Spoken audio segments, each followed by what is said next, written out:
So how does something beautiful, a symbol of community, of nourishment, get twisted into a weapon of social control?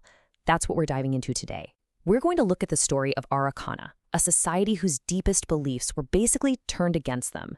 It's this really fascinating look at myth, psychology, and the quiet, creeping way an ideology can just take over. And it all really started with this one ideal, right? From one of their foundational poems. Not spectacle, not hunger for the eye, but a fullness that holds. This was the whole idea behind what they called the sovereign form. See, it wasn't about being looked at or being admired for your appearance. It was about the capacity to sustain, to provide for others. A really powerful idea, but, as we're about to see, one that was tragically easy to misinterpret. Okay, so to really get what went wrong, we have to understand how the Arreqqana people saw the world. In their cosmology, physical forms just aren't ranked. There's no better or worse. Instead, they're seen as different ways of expressing a shared, almost genetic, archetypal memory. And the key thing to get here is that it's all about function. The sovereign form wasn't about being better. It was about embodying a very specific role in the community, to nourish, to protect, and to carry everyone else. I mean, their myths were crystal clear on this. The very first matriarch was celebrated not because her form was the biggest, but because it carried the most. And this slide really shows you the balance they were going for. The sovereign was just one of three totally co-equal divine expressions. You had the crescent, which was all about new beginnings, that new flame. You had the balanced arc, which was about diplomacy and finding equilibrium. And then the sovereign anchored it all with stability. Each one had its own vital and equally honored role to play. So that was the ideal, right? A perfect balance of different functions, all working together. But that balance, well, it's about to break. And it all starts with just one person, Aramielle Vessara. Now, Aramielle is smart, she's charismatic, but she grows up with this deep, gnawing fear of just being invisible, of being ordinary. She sees the respect that people give to the sovereign archetype, and she starts to internalize that admiration not as appreciation for a symbol, but as a direct path to status. Her body, her own form, becomes a project.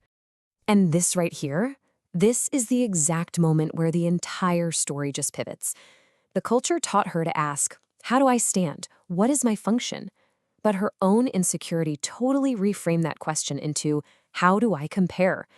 That symbolic mirror, which was meant for self-reflection, becomes a social ladder that she is absolutely determined to climb, no matter what. So this personal obsession, it doesn't just stay personal. Aramielle's ambition is so compelling and she's so articulate about it that it just explodes. It grows into this powerful social ideology that threatens to completely fracture Arreqqana's society. This slide shows you exactly how she pulled it off.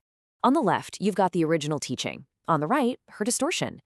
Through her organization, the Velvet Alignment Society, she just masterfully reframes everything. A single word changes it all. Holds becomes rules, and function becomes worth. It's such a subtle shift, but the consequences are absolutely devastating. And you know, she never had to break a single law. She just weaponized social pressure.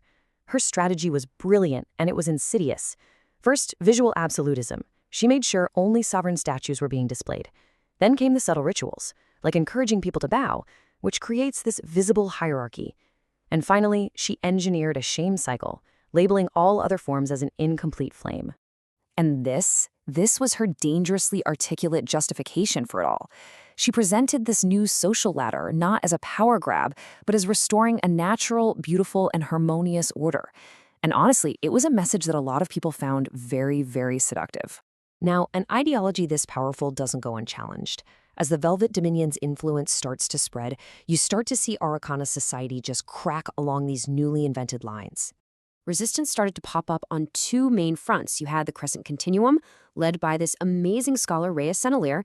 They fought back with ideas, with intellectual arguments and public debates.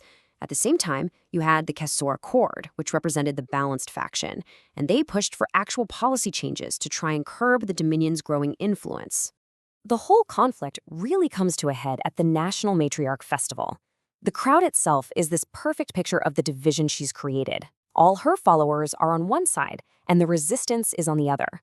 And in this incredibly charged atmosphere, Aramielle gets up and delivers her now famous speech, just doubling down on her core message. But her words are met with this powerful rebuttal from Rhea. Hierarchy without humility is hunger. That one line, it just cut through all the noise.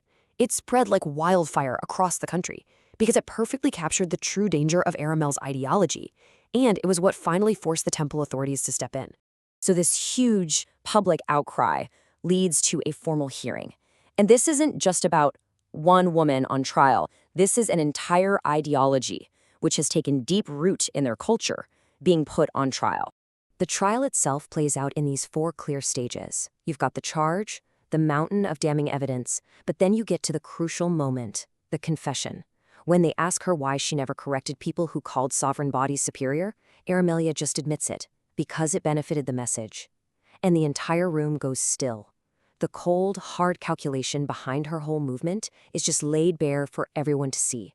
Rhea's testimony during the trial just perfectly captures how insidious the Dominion's power really was. Aramielle never had to write a rule saying to exclude other women. As Rhea says, the weight of implication is enough. She had created a culture where everyone knew the new rules without a single one ever having to be written down. Now, this is so important. The temple's verdict wasn't about punishment. It was about re-education for society and for Aramielle herself. She wasn't exiled, she was stripped of her leadership, and, in this perfect twist of irony, she was required to teach the true, balanced meaning of the very archetypes she had worked so hard to distort. So, what happens after the fall? After an entire society has been fractured by a toxic ideology, how do you even begin to heal? I mean, how do you fix such a deep cultural wound? A decade later, you can actually see the correction in action. They've completely reformed the education system. Now, in the classrooms, students are taught to see the archetypes not as some kind of fixed rank you're born into, but as flexible functions, as tools you can choose from to match whatever your task is for that day. And this brings us right to the core lesson of this entire story, and it's all wrapped up in this simple, honest question from a child, from the next generation.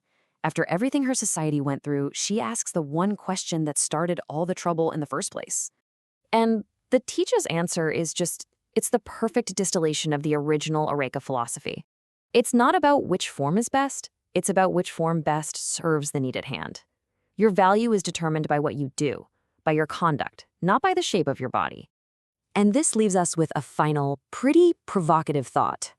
The story of Aramielle and her Velvet Dominion is this powerful reminder that symbols are meant to be maps for our lives. They're tools to help us understand ourselves and our place in the world. But we have to be so careful that we never, ever let those maps become cages.